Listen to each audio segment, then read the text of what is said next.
Wesh l'équipe, j'espère que vous vous portez bien. Moi ça va très bien par rapport à la vidéo d'hier, ça va mieux parce qu'en fait je vous explique, hier j'ai fait ça. Toilette, je vais faire une dinguerie, je rentre du sport en plus là. It was at this moment that he knew he fucked up.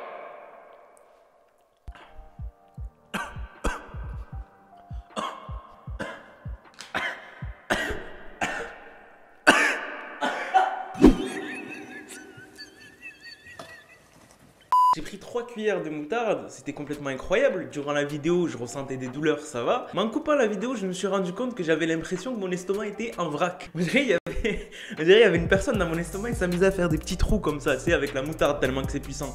Ça m'a enculé. RIP mes toilettes, bien évidemment.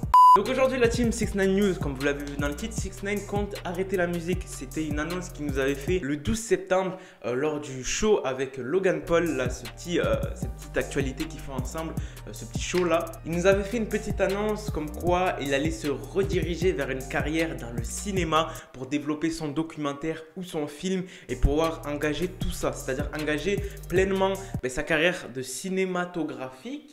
Je dis de la merde ou pas? En gros, se rediriger vers ce domaine. Mais juste avant qu'on regarde ça, n'hésitez pas à dropper le like des familles, 200 likes comme d'habitude, on le fait à chaque fois. N'hésitez pas à vous abonner, activer la cloche de notification, très important. Et n'hésitez pas à me follow sur mon compte Instagram qui s'affiche sur l'écran, je réponds à tous les messages.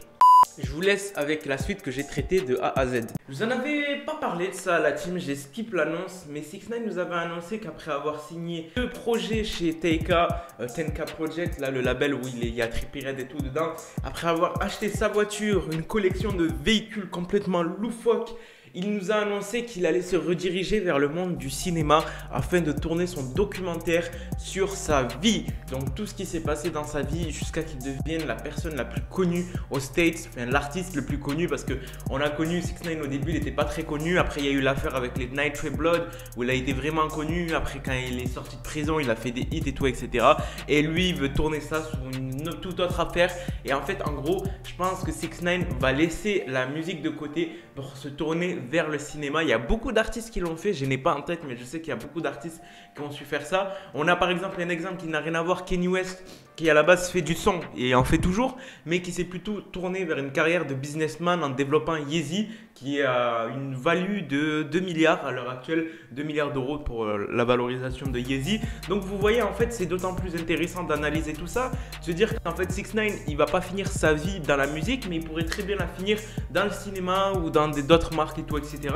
Même si 6ix9ine, il n'a pas créé une marque telle que Yeezy, il a créé une marque, une merch, ça aide simplement pour les ventes de ses albums, ça lui rajoute un revenu en plus, et en plus il s'amuse à faire des vêtements complètement loufoques, vous connaissez 6ix9ine.